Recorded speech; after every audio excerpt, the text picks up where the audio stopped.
जनता हतप्रभ, ये कैसा व्यक्ति है, अपने ही खिलाफ बोलने के लिए खड़ा हो गया। पर विवेकानंद कंटिन्यू रहे और उन्होंने धर्म की विशिष्टताएं बताई, जिनमें एक महत्वपूर्ण बात उन्होंने की, क्योंकि हर एक धर्म को वैश्विक होने के लिए जो प्रधान आवश्यकता होती है वो होती है यूनिफॉर्म।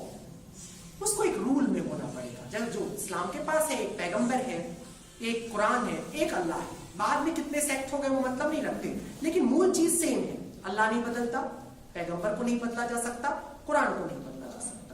ईसाईयत में बाइबल है, ईश्वर का पुत्र है, उसके ऊपर ईश्वर है।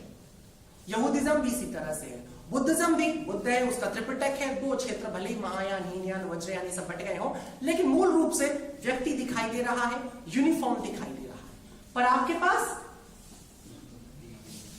मेरे भैरव बाबा हैं, मेरे काली जी हैं, मेरे गणेश जी हैं, मेरे ये जी हैं, मेरे निर्मल बाबा हैं, ठीक है। कोई भी बाबा हो सकता है, इतने सारे बाबा। वो एक जोक भी सुना था ना, कि सबने सुना होगा चुटकुला, कि वो क्या कहते हैं, एक कश्ती के ऊपर एक मुसलमान, एक हिंदू और एक ईसाई, तीनों के तीनों सवार थे और कश्ती डूबने लगी। तो बस क्रिश्चियन ने हाथ उठाया और कहा कि जीसस मुझे बचा लो। जीसस आए, उसका हाथ पकड़ के निकाल करके ले गए। उसके बाद मुस्लिम ने कहा, ए अल्लाह पाक मुझे बचा ले। अल्लाह ने उसकी ओर हाथ बढ़ाया, उसे बचा लिया। हिंदू बेचारा खड़ा था, खड़ा होकर के बुलाने लगा, किसको बुलाऊं? हनुमान जी को बुलाऊं, काली जी को बुलाऊं, दुर्गा जी को बुलाऊं, वैष्णो माता को बुलाऊं, निर्मल बाबा को बुलाऊं, किसको बुलाऊं? इतने सारे ईश्वर में कंफ्यूज होते। लास्ट में उसने कहा, चलो सबसे बड़े देवता गणेश माने जाते हैं, गणेश को बुला लेता हूं। उसने कहा, गणेश जी बचा लो। गणेश जी प्रकट, लेकिन डांस करने लगे, नाचने लगे। उसने कहा, यार बचाओ, नाचो नहीं। उसने कहा, क्यों? जब मुझे डुबाता है तब तो तू नाचना होता है। Same thing.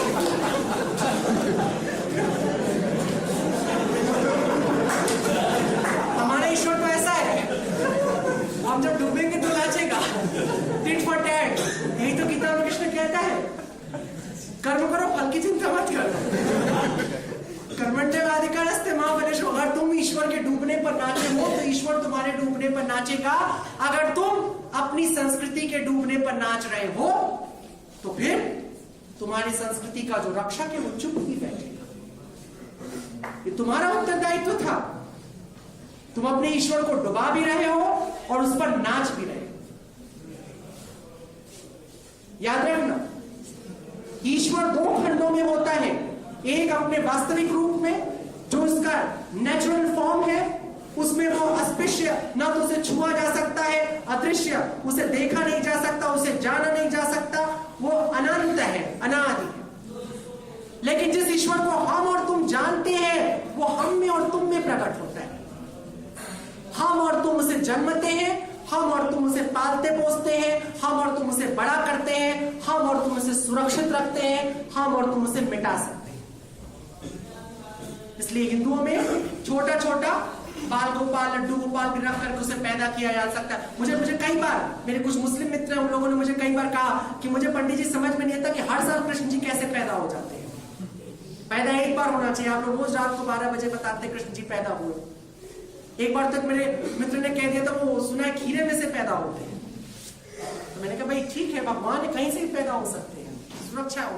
और दूसरी बात, कई बार पैदा हो सकते हैं, लेकिन मूलभूत बात है, समझो। हाँ, तुमने कभी सुना तुमने कि कृष्ण का पुण्यतिथि मनाई जा रही है? सुनी किसी ने? सुने? राम की पुण्यतिथि किसी को पता है? राम की छोड़ो, रावण की नहीं किसी को पता होगी। मैंने एक बार इस्कॉन टेंपल में जाकर के पूछ लिया था, कंस का वध किस दिन हुआ था, मुझे बताओ। सारे बाबाओं में खलबली मच गई, ऊपर से नीचे तक। भागवत पुराण पूजा जा रहा है, यहाँ पूजा, सबने कहा नहीं पता। कंस का वध किस दिन हुआ, नहीं पता। मैंने कहा अजीब बात है, इतना बड़ा खलनायक मारा गया और आपको नहीं पता? आप जिसकी पूजा कर रहे हो और आप दिन हरे कृष्णा हरे कृष्णा हरे कृष्णा हरे कृष्णा, उसने इसको मारा था, वो कम से कम दिन तो याद रखते। उनको नहीं याद है, वो बेचारे नहीं जानते। हमारी कोई रुचि नहीं है। कंस का मरना कोई वैल्यू नहीं रखता। अगर ये तय होता कि कंस के मरने के बाद आसुरी प्रवृत्ति समाप्त हो जाएगी तो उस तिथि को नोट कर लिया गया होता, लेकिन ऐसा नहीं था। पता था कंस मरेगा फिर जिएगा, कोई और बनेगा कंस, कोई और बनेगा कोई। हम उस दिन तक वो तिथि नहीं लिखेंगे जब तक कि यह प्रवृत्ति समाप्त नहीं हो जाए। याद रखना, भारत का सारा संघर्ष प्रवृत्तियों का संघर्ष है, और भारत की सारी सभ्यता और सारी संस्कृति प्रवृत्ति पर टिकी हुई संस्कृति है। पूरे विश्व को, रामधारी सिंह दिनकर ने एक बहुत खूबसूरत बात कही थी कि पूरब की खूबसूरती सिर्फ इस बात में है कि पश्चिम को एक दिन घूम करके पूरब की तरफ आना है। इसलिए नहीं कि उसे पूरब से कोई नया बहुत बड़ा लाभ मिलेगा, ऐश्वर्य मिलेगा, भोग मिलेगा, सिर्फ इसलिए कि जब बहुत सारे भोगों के बाद वो थक जाएगा तब उसे जिस आध्यात्मिक विश्रांति की जरूरत होगी वो पूरब होगा। लेकिन अब अफसोसनाक बात यह है कि इस वक्त अगर कोई पश्चिम से निकल के पूरब की तरफ आता है और मेट्रोपॉलिटन में घूमता है तो उसे तो पश्चिम ही दिखाई देता है, कई बार पश्चिम से ज्यादा बड़ा पश्चिम। मुझे एक बार एक ऑस्ट्रेलियन लड़की ने कहा था कि मैं जब दिल्ली में घूमती हूं तो मुझे लगता नहीं है कि यहाँ के जो लड़के लड़कियां कहीं से ऑस्ट्रेलिया सिडनी में घूमने लड़के लड़कियों से कम है, फैशन में, मॉडर्निज्म में इतना ज्यादा है। तो मैंने कहा तो तुम क्या खोजने आई थी कि लोग दिल्ली में भी लालटेन लेकर के घूम रहे हो? मेरा कोई गुरेज नहीं है, तुमको और मॉडर्न होना चाहिए, तुम्हें अमेरिकन और ब्रिटिश लोगों से भी ज्यादा मॉडर्न होना चाहिए, लेकिन सिर्फ और सिर्फ बाहर के स्तर पर, भीतर से नहीं। अफसोसनाक बात यह कि तुम भीतर से भी कन्वर्ट होते चले जा रहे हो तेजी के साथ। तुम में से अधिकांश को यह भी नहीं पता है एक्चुअली कि भारत के मानी क्या होते हैं, ये भी नहीं किसी पर मैं पूछ लूं कोई को जानता है भारत शब्द के मानी क्या है? हिंदी में हर शब्द की एक परिभाषा होती है, याद रखना, अंग्रेजी की तरह नहीं, अंग्रेजी के शब्द बस एवे होते हैं। मुल्ला नसरुद्दीन किसी के घर पे ठहरा था, खाना खाने के लिए सुबह सुबह बैठा तो जूठन लगी हुई थी थोड़ी सी कॉर्नर। उसने कहा भैया प्लेट तो साफ होती है ना? उसने कहा वाटर से जितनी साफ हो जाती है। लंच पे बैठा फिर थोड़ी सी गंदी, कहा फिर जवाब दिया मेजबान ने, वाटर से जितनी साफ हो जाती है। डिनर पे बैठा फिर वाटर से जितनी साफ हो जाती है। सुबह सुबह जब निकला वो मॉर्निंग वॉक के लिए तो मालिक साथ में चल रहा था, तो कुत्ता भौंकने लगा, तो मालिक ने कहा वाटर चुप।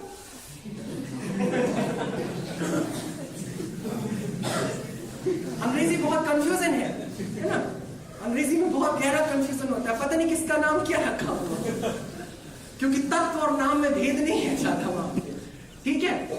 इसलिए विवेकानंद ने जब कुत्ते पाले तो किस्मत से दोनों का नाम अंग्रेजी रखा, कुतिया का नाम रखा मैरी और कुत्ते का नाम रखा टाइगर।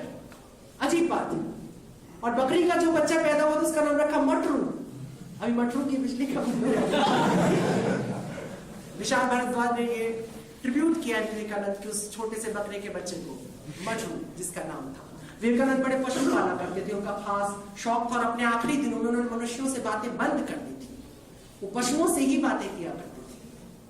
वो दिन भर उन्हें चारा डालते थे, उनके साथ बातें करते थे और वो कहते थे कि मनुष्य में चेतना नहीं बची हुई है, कम से कम ये संवेदनशील है, समझ रहे हैं बेचारा। हकीकत है, ये अफसोसनाक बात है।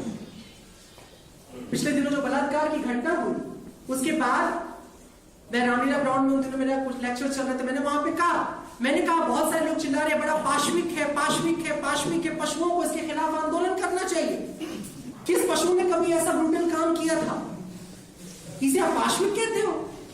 पशु का अपमान करते हो आप? पशुओं की दुनिया में तो बलात्कार ऐसा शब्द भी नहीं कभी आया। ये तो खास ह्यूमैनिटी का हिस्सा है। ह्यूमन बीइंग के भीतर से निकल कर क्या, तो केवल मनुष्य के भीतर, वो भी किस मनुष्य के भीतर? सभ्य मनुष्य के भीतर। या सभ्य मनुष्यों में भी नहीं है। वो जो अफ्रीका और ऑस्ट्रेलिया में वो और भारत के भी कुछ कोनों में जो तुमको बिल्कुल नंगे घूमते हुए आदिवासी मिलेंगे, उनके यहां भी ये सब नहीं होता। ये केवल हम सुसंस्कृत लोगों के बीच में होता है। क्यों होता है? इसलिए होता है क्योंकि हमारी संस्कृति भटकी हुई संस्कृति है। हमारे पास जो आज संस्कृति है स्थापित, वो धर्म पर केंद्रित नहीं है, ये उपभोग पर है। और इसकी वजह से हर चीज हमारे उपभोग की चीज हो जाती है। हम जिधर नजर डालते हैं उस चीज को वस्तु में बदल देते हैं, थिंग में बदल देते हैं, सामान में बदल देते हैं। इसलिए एक लड़की से सामान हो जाती है। It's very simple. एक लड़का लड़के की जगह वस्तु हो जाता है। तुम जिस तरफ देखते हो, तुम उपभोक्तावादी दृष्टिकोण से तुम सोचो, तुमको प्रेम से दुनिया में किसी को देखे हुए सदियां गुजर गई होंगी, बचपन में तुमने शायद कभी अपने माँ का चेहरा प्यार से देखा हो तो देखा, उसके कभी तुमने किसी को प्यार से नहीं देखा। जब भी देखा है तो जरूरत से देखा है, वासना से देखा है, लालसा से देखा है, आवश्यकता से देखा है, प्यार से नहीं देखा है। देखने का खेल तो समझते हो ना सब लोग। किसी व्यक्ति को प्यार से देखो और किसी व्यक्ति को वासना से देखो, दोनों में फर्क समझ जाता है तुम लोग ना। तुम्हें चलो कोई देखे, समझ जाते हो कि नहीं तुम लोग? बताओ, इट्स वेरी ह्यूमन। समझ जाते हो ना? खराब नहीं लगता कई बार कोई तुम्हें अचानक घूरना और निहारना, ये दो शब्द है हिंदी में, फर्क जानते हो दोनों का? एक शब्द है घूरना और एक है निहारना। जब कोई किसी को निहार रहा होता है तो जिसे निहारा जा रहा हो उसे बड़ा अच्छा लगता है, और जब कोई किसी को घूर रहा हो तो कतई अच्छा नहीं लगता है। 80-70 के दशक में हेमा मालिनी को धर्मेंद्र निहारता था और प्रेम चोपड़ा घूरता था। ये जो था एक बहुत बड़ी सच्चाई थी। और मजेदार बात क्या है कि आज जब तुम सड़क पे निकलते हो, मेट्रो में जब कोई लड़की जाती है तो सब तरफ प्रेम चोपड़ा दिखाई देते हैं। कोई तो धर्मेंद्र यार। अब तो लड़कों को भी प्रॉब्लम है बहुत ज्यादा। संस्कृतियां बहुत तेजी से बदल गई हैं, लोगों का टेस्ट बदलता चला जा रहा है, थिंकिंग बदलती चली जा रही है, और उस पर कानून भी आने वाला है कि आप स्त्री की तरफ कतई आप उस प्रकार की दृष्टि से ना देखें। अब उस प्रकार की दृष्टि को अभी डिफाइन करने में लंबा समय लगेगा, लेकिन ऐसा शुरू हो गया है। खराबी इसमें नहीं कि स्त्री है कि पुरुष है कि जानवर है कि आदमी है कि बिल्ली है कि कुत्ता है, इससे कोई मतलब नहीं है। सवाल यह है कि तुम्हारी दृष्टि कैसी है और दृष्टि बनती कैसे। मानसिकता तो बदल देनी चाहिए। हम बात कर रहे हैं संस्कृति की, हम बात कर रहे हैं कि भारतीय दृष्टांत विश्व में संस्कृति को किस तरह की मदद दे सकता है। तो याद रखो, भारतीय दर्शन, भारतीय दृष्टांत संस्कृति को लेकर के पहली बात जो करता है वो ये करता है कि यहाँ पर केंद्र में धर्म होना चाहिए। केंद्र माने समाज के केंद्र में, समाज माने व्यक्ति, व्यक्तियों का समूह समाज है, तो व्यक्ति के केंद्र में धर्म होना चाहिए। जब तुम्हारे केंद्र में धर्म होता है, धर्म के बहुत सामान्य से माने पवित्रता, शुचिता होती है, स्पष्टता होती है, तो तुम्हारी दृष्टि भी स्पष्ट होती है, पवित्र होती है। तब तुम जब किसी की ओर देखते हो तो तुम उसके प्रति प्रेमपूर्ण होते हो, तब तुम उसके प्रति सम्मानपूर्ण होते हो। स्त्री को या पुरुष को देखना कोई बुराई नहीं है। जब भी तुम किसी को देखना, किसी अजनबी को तुम श्रद्धा और प्रेम के साथ देखो, तुम्हें कभी वो शिकायत नहीं करेगा। लेकिन जब तुम किसी स्त्री और पुरुष को देखोगे वासना के साथ, नफरत के साथ, जरूरत के साथ, चोरी के इरादे से, तो तुमको वो तुरंत रिएक्ट करेगा। और ऐसा हम क्यों करते हैं? क्योंकि हमारे भीतर कहीं कोई गड़बड़ी है। तो भारतीय जो दृष्टांत है और जो पश्चिमी दृष्टांत है, और पश्चिमी दृष्टांत ही हम सब पर हावी है। भारोपीय संस्कृति जिसकी आप बात कर रहे हैं, इसमें भाग कितना जरा सा बचा हुआ है ना, रोपीय कितना बड़ा हो गया है। तो हकीकत में ये है कि बहुत जरा सा हमारे पास हमारी संस्कृति का नाम बचा रह गया है, बहुत थोड़ी सी हमारे पास भारतीय संस्कृति शेष रह गई है। लेकिन एक बीज अपने आप में बहुत होता है एक बड़ा खलिहान खड़ा कर देने के लिए। यदि हम अभी भी इसे रोकने में सफल हो गए तो शायद हम इस संस्कृति को ही नहीं, पूरे विश्व की संस्कृति को बदल सकते हैं, परिवर्तित कर सकते हैं और मनुष्य को उसकी गरिमा के साथ रख सकते हैं। लेकिन यदि हम ये नहीं कर पाए तो जो पश्चिम से आयातित संस्कृति है हमारे पास, वो हमें लगभग विनाश के पास पहुंचा चुकी है। क्योंकि पश्चिम की संस्कृति कहती है उपभोग करो, हर एक से कहती है उपभोग करो। अगर हर व्यक्ति उपभोग करने के लिए निकला हुआ है तो उपभोग में आने कौन वाला है, ये तय करना बहुत जरूरी है। हमको उपभोग शब्द से बचना होगा, हमको सहयोग शब्द के पास आना होगा। ना मुझे भोग की वस्तु बनना है और ना मुझे उपभोग में रुचि रखनी है।